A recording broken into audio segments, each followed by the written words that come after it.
Hello বন্ধুরা, দেখুন আজকে রুটির সাথে কি সবজি হয়েছে। চানা মটর দিয়ে আলু দিয়ে রুটির তরকারি। তরকারি আমরা ফ্রি দিই, কেউ করবে চানা মটর দিয়ে রুটির তরকারি কেউ করবে না, একমাত্র আমাদের হোটেলেই করবে, বড়মার আশীর্বাদ হোটেল, গোপালনগর স্টেশনে। আর এই যে কুমড়ো দিয়ে বাদাম দিয়ে আলু দিয়ে তরকারি, এটা আমাদের হোটেলে ফেমাস। কুমড়োর তরকারি আমাদের হোটেলে অনেক কিছুই ফেমাস। আর এখানে আছে ডিমের ঝোল,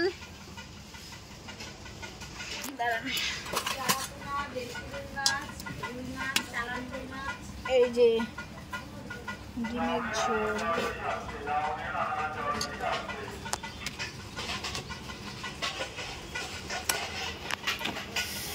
এখানে আছে আলু মাখা, ডিম ভাজা। সব ডিম ঝোলের মধ্যে দিই না, কিছু ডিম সেদ্ধ রাখি, কিছু ডিম ভাজা রাখি, আর কিছু ডিম ঝোলে দিই।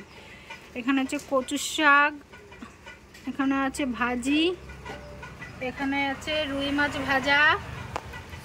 আর একটা স্পেশাল রান্না হচ্ছে আজকে, কোনো হোটেলে করেছে কিনা জানি না, সেটা হচ্ছে নিম বেগুন।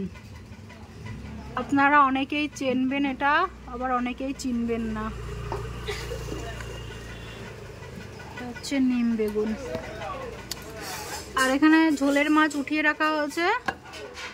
আর এখানে আছে টক ডাল। আর এখানে আছে দেশি রুই মাছের ঝোল। এই দেখুন, আমাদের হোটেলে অনেকে বলে যে দেশি রুই খাবো, আবার অনেকে বলে চালানি রুই খাবো। আমাদের সব রকমের ব্যবস্থা থাকে। কালকে যেমন হয়েছিল চুনা মাছের ঝোল, চচ্চড়ি টমেটো দিয়ে। ঠিক আছে, এই হচ্ছে আজকের রান্নাবান্না। আপনারা আসবেন বড়মার আশীর্বাদ হোটেল, গোপালনগর স্টেশন থেকে নেমেই বাস সাইডে পড়বে, ওই যে প্ল্যাটফর্ম। আর এই যে আমাদের হোটেল, এই যে আমাদের ইউটিউবের ব্যানার আছে, এই যে হোটেলটা।